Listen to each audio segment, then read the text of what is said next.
कानविंदे कुटुंबाचा निरोप घेऊन मी आता इथून निघतोय आणि छान त्याने आदरातिथ्य केलं. दोघांनी सगळी सोय केली. सकाळी सकाळी मला फोन करून बंबाचं पाणी गरम करून पाठवलं. त्यामुळे आता बाय बाय, भेटूया आपण. नक्की. आणि आलो की तुम्हाला परत भेटतो. कोकण आपलाच असा. Yes, thank you, bye. कानविंदेंच्या होमस्टेवर 2 दिवस राहून आता मी निघालोय आचऱ्यामधल्या रामेश्वर नावाच्या मंदिरामध्ये. हे देवस्थान खूप प्रसिद्ध आहे.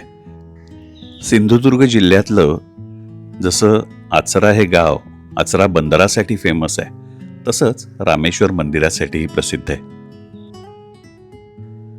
सकाळचे 7 वाजले होते, त्यामुळे गावामध्ये सगळीकडे शांत होतं. हे मंदिर जे आहे हे ब्रिटिशांच्या काळापासून असं दिमाखात उभं आहे.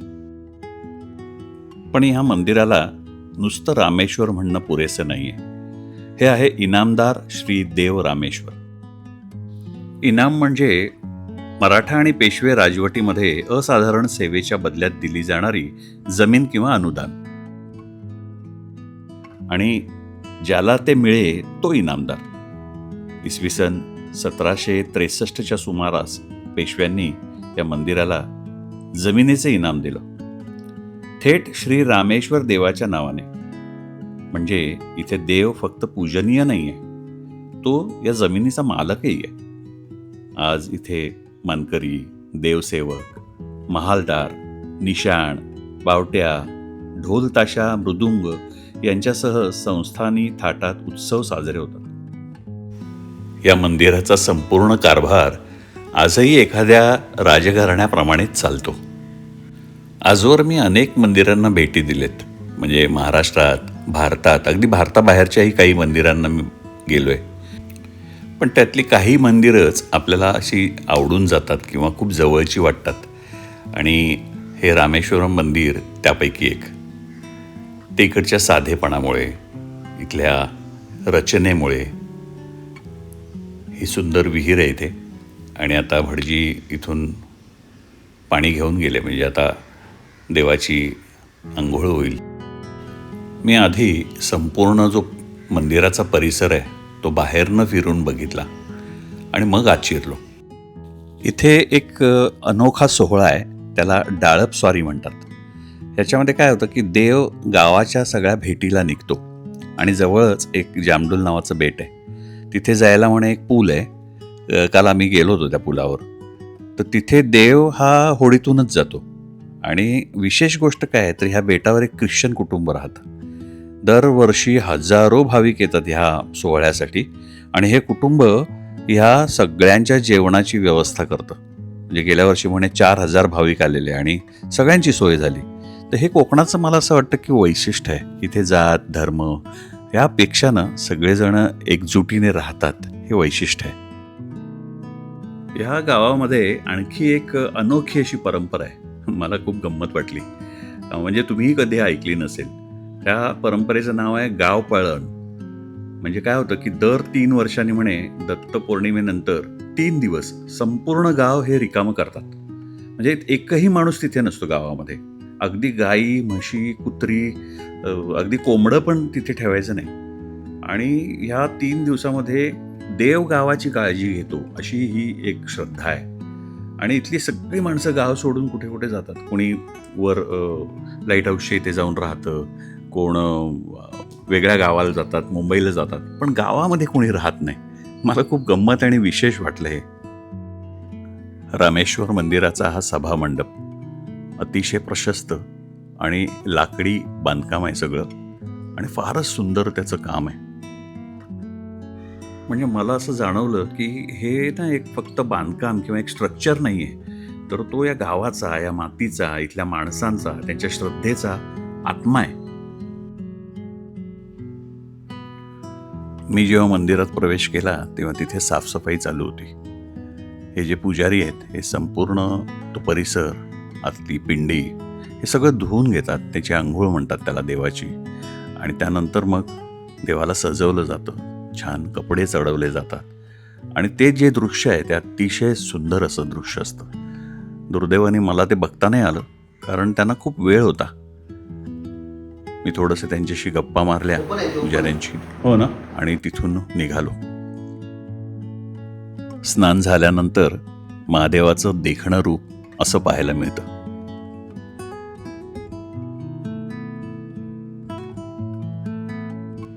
मला काय आवडलं की ब्रिटिश काळापासून दिमाखात उभं असलेलं हे देवस्थान आहे तसं त्यांनी ठेवलंय, मेंटेन केलंय. खरं तर हे इथे ग्रेनाईट बसवून आणि चकचकीत लाद्या आणि फरशा बसवून ह्याचं आधुनिकीकरण करू शकले असते, पण मला ती विद्रुपता आवडत नाही. हे जो सात्विकता आहे, साधेपणा आहे, तो ह्या मंदिरामध्ये आपल्याला बघायला मिळतो. आणि म्हणून हे रामेश्वर जे मंदिर आहे आचार्याचं, हे विशेष आहे.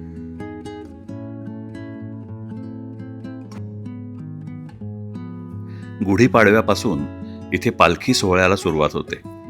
रामनवमीला मोठा उत्सव आणि भंडारा असतो आणि हा पालखी सोहळा थेट हनुमान जयंतीपर्यंत चालतो. गणेशोत्सव तर इथे तब्बल 42 दिवस चालतो म्हणे. 42 दिवस आणि रोज वेगवेगळे कार्यक्रम. हे कोकणातलं भक्तीचं एक वेगळंच रूप आहे. मंदिर परिसर खूप मोठा आहे. बाहेर पडताना रवळनाथाचं दर्शन घेऊन मी बाहेर पडलो.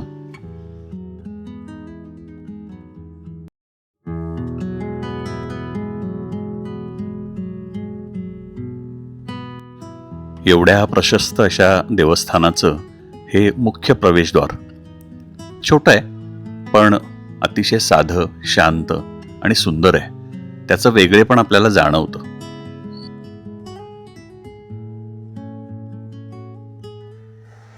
गेले 2 दिवस मी आचरा या गावामध्ये आहे. इथली सकाळ, दुपार, संध्याकाळ, रात्र, इथला समुद्र, इथला डोंगर, हे सगळं अनुभवलं. अतिशय सुंदर असं हे गाव आहे. एवढ्या छोट्याशा गावात 3-4 छोटी छोटी देवळं आहेत. रामेश्वराचं प्रचंड मोठं आहे, पण आणखी काही देवळं आहेत, जुने घरं आहेत. हे सगळं बघत बघत मी माझ्या गाडीच्या दिशेने निघालो. वाडेकर काकांचा मुलगा अक्षय, तो मला आज लाईट हाऊस दाखवायला डोंगरावर घेऊन जाणार होता आणि त्यानंतर मी निघणार होतो सावंतवाडीसाठी.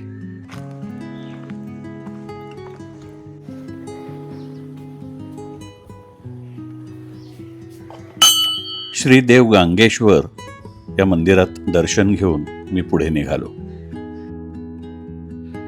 गुरुवार असल्याने आचऱ्याचा आज बाजाराचा दिवस, त्यामुळे सकाळी सगळेजण आपले आपले ठेले लावत होते. जर मी अजून थोडा उशीर केला असता तर मला पुढे जाता आलं नसतं.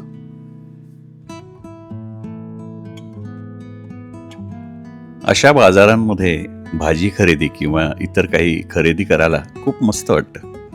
मी नेहमी घरी येणार जर असेल तर अशा बाजारातनं काहीतरी घेऊन येतोच येतो.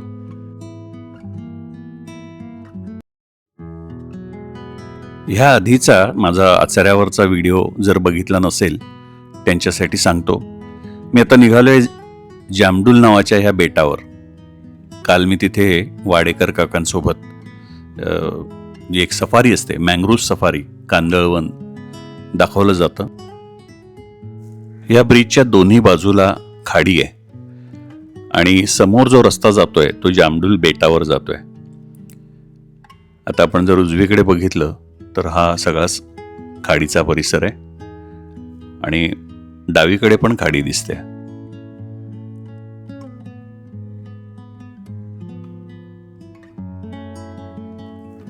आणि एक समोर छोटंसं 40-50 घरं असलेलं हे जामडूल नावाचं बेट आहे. अतिशय सुंदर असं हे बेट आहे. आणि आजची तारीख 12 फेब्रुवारी 2026 आणि तरीसुद्धा फेब्रुवारी महिना उजाडला आहे, पण वातावरणात थंडी 19 डिग्री टेम्परेचर आहे.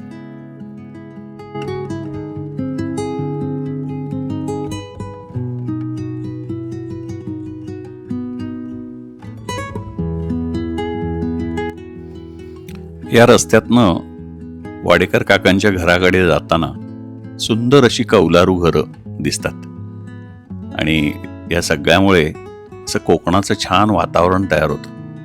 दोन्ही बाजूला नारळाच्या आणि सुपारी, केळीच्या बागा आहेत आणि त्यात ही लाल चिऱ्याची सुंदर घरं. फारच मस्त वाटतं.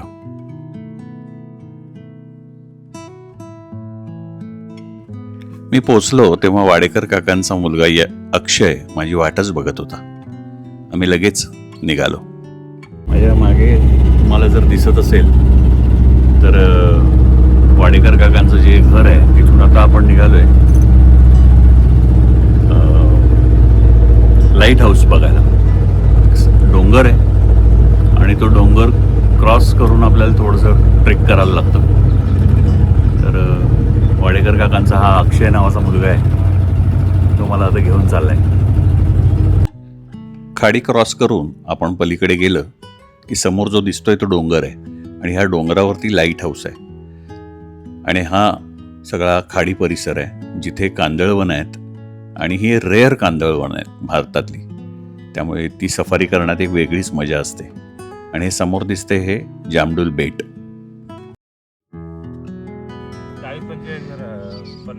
40-50 घर आहेत.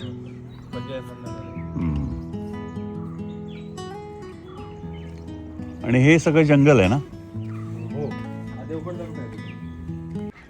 हा जो समुद्र आणि डोंगर यामधून जाणारा हा रस्ता आहे. हा ट्रेकसुद्धा वाडेकर काका किंवा अक्षय वाडेकर हे करवतात. साधारण त्यांचे 1000 रुपये चार्जेस आहेत आणि ते आपल्याला घेऊन जातात, लाईट हाऊस उघडायला लावतात. तिकडनं दिसणारा जे काय आहे समुद्र ते दाखवतात. साधारण 15-20 मिनटंचा ट्रेक आहे. आत्ता 8:25ला चालू केला आहे. बघूया किती वेळ लागतो.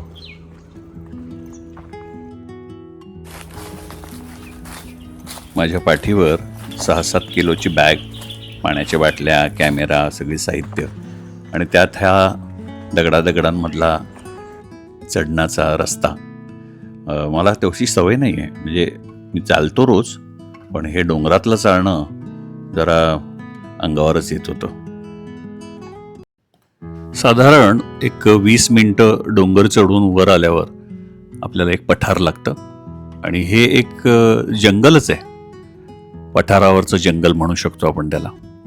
वर काही गोठे आहेत, काही मांगर आहेत आणि गावातली जी सगळी मंडळी आहेत ती आपली गुरं, जनावरं वर चरायला सोडतात. आणि मग संध्याकाळी कोणीतरी गावातला वर येतो आणि मग तो त्यांना गोठ्यात बांधून परत निघून जातो.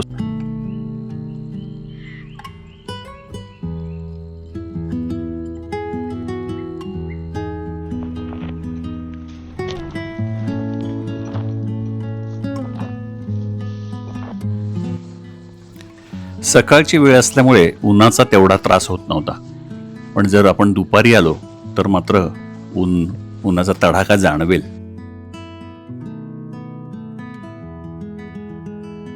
कीड नसते ना रे.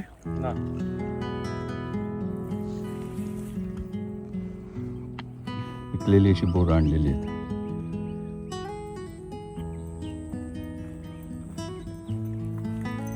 छोटी छोटीशी झुडपं जी आहेत झाडाच्या बाजूला, त्याच्यामध्ये प्राणी लपलेले असतात. रानडुकरं असतील किंवा छोटी जनावरं, कोल्हे आहेत, ते आराम करायला पडतात तिथे. एक प्रकारचं पठारावरचं जंगलच आहे.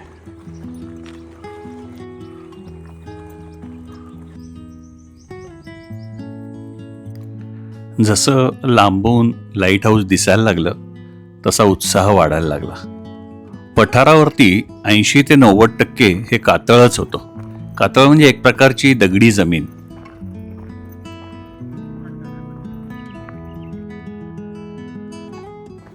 साधारण 40 मिनिटं चालल्यानंतर शेवटी आम्ही एकदाचे लाईट हाऊसच्या गेटवर येऊन पोहोचलो.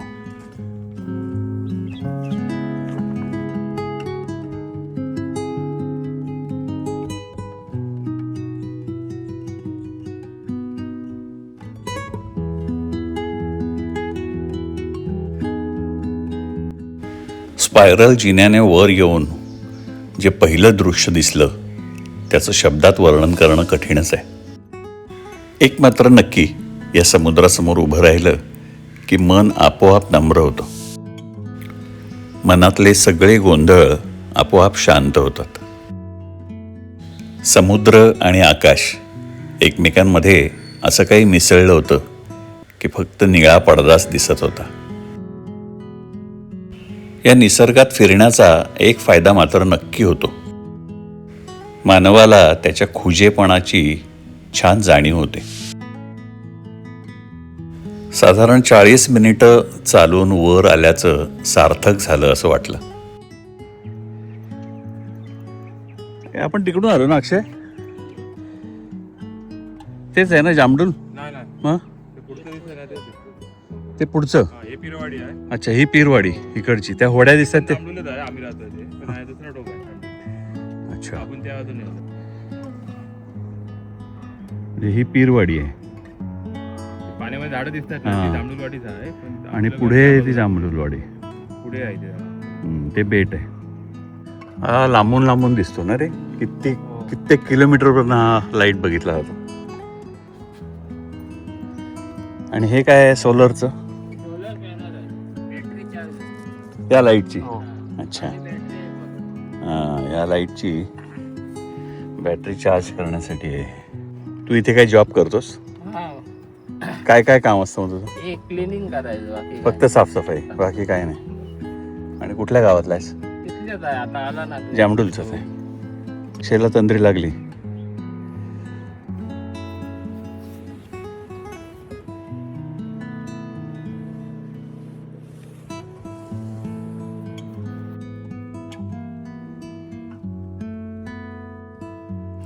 खाडी ओलांडून डोंगर चढून आपण वर आलो आणि डोंगराच्या पलीकडे जर बघितलं तर आपल्याला सगळा समुद्र दिसतो, अरबी समुद्र.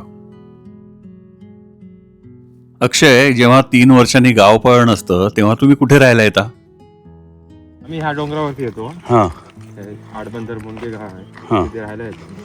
मग गावात कोणच नसतं तेव्हा? कोणच नसतं, सगळे गावाच्या बाहेर. गावाच्या बाहेर राहतात. आणि मग 3 दिवस इकडे जेवायचं खायचं सगळं इथे? 4 वर्षांनी एकदा येते. अच्छा, दर 4 वर्षांनी गाव पळण येते. मस्त. देवाकडे कौल लावला जातो.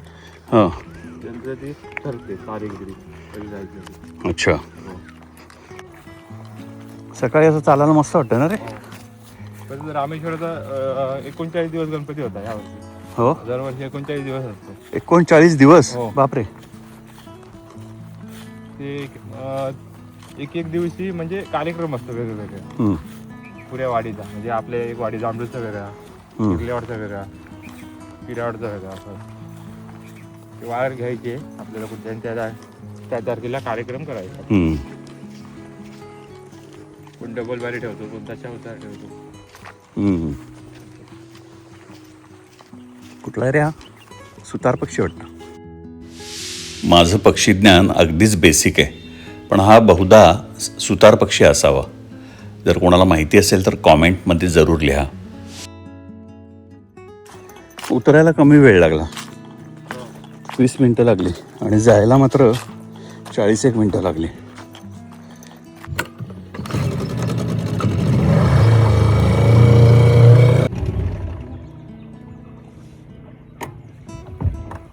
झाली. इथून आता मी पुढे सावंतवाडी किंवा दोडा मार्ग या साईडला निघणार होतो. कानविंदे आणि सगळे वाडेकर, वहिनी, अक्षय मला निरोप द्यायला येऊन बसले होते. त्या सगळ्यांचा निरोप घेतला, आभार मानले आणि निघालो. अचऱ्यातनं आता मी मालवणच्या रस्त्याला लागलोय. रस्ता अतिशय मस्त आहे. छोटासा रस्ता आहे, पण असं गावागावांमधनं आहे. मला असे प्रवास आवडतात जे निवांत आहेत. पोचण्याची घाई नाही आहे, कुठे पोचणार हे माहीत नाही आहे, आणि प्रवास मात्र एन्जॉय करायचा आहे. प्रवास तुम्हाला वेगवेगळी सरप्राइजेस देत राहतो. चला, चहा नाश्ता काहीतरी दिसतंय.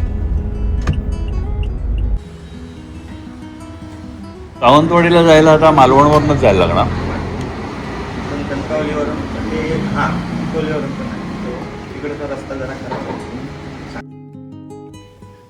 मी सावंतवाडीच्या दिशेने निघालो. मनात अनेक विचार येत होते. गेले काही महिने मी कोकणामध्ये फिरतोय. कानविंदे, मंगेश, श्रद्धा, यशवंत, गौरव, अनेक लोकांशी मी बोलतोय, जी शहरं सोडून गावाकडे कोकणाकडे परत आलेली आहेत. ही मंडळी शहरं सोडून आता गावाकडेच रमलेली आहेत. शहर सोडणं हे धाडस आहे की शहाणपण? शहरांमध्ये लोकलचे धक्के, ऑफिसमधली स्पर्धा, तणाव, रस्त्यावर गर्दी, लाखो माणसं आजूबाजूला, आणि तरीही एक विचित्र असा एकटेपणा. कुणाला कोणासाठी वेळ नाही, कुणाला कोणाची पर्वा नाही. फक्त धावत राहायचं, आणि कशासाठी हे विसरून. आतमध्ये एक घुसमट होत राहते, बोलता येत नाही, आणि या सगळ्यातनं सुटताही येत नाही. मला असं वाटतं की ही जी घुसमट आहे ती माणसाला गावाकडे परत खेचत असावी. रिव्हर्स मायग्रेशन म्हणजे शहरातून गावाकडे परतणं हा ट्रेंड नाही आहे, ही एक भावना आहे, एक आंतरिक गरज आहे. बरेच जण अनुभवतात, पण सगळेच नाही करत. का? कारण परतणं तसं सोपं नसतं. मुंबईत असताना वाटतं गाव आपल्याला बोलवतंय, गावात आल्यावर वाटतं अरे इथे सोयी कुठे आहेत. आणि हे अंतर्द्वंद्व खरं आहे. कधी मुलं, कधी बायका गावाला नवऱ्याबरोबर यायला तयार नसतात. मी जेव्हा ह्या सगळ्यांशी बोललो, पहिले 6 महिने कठीण होते.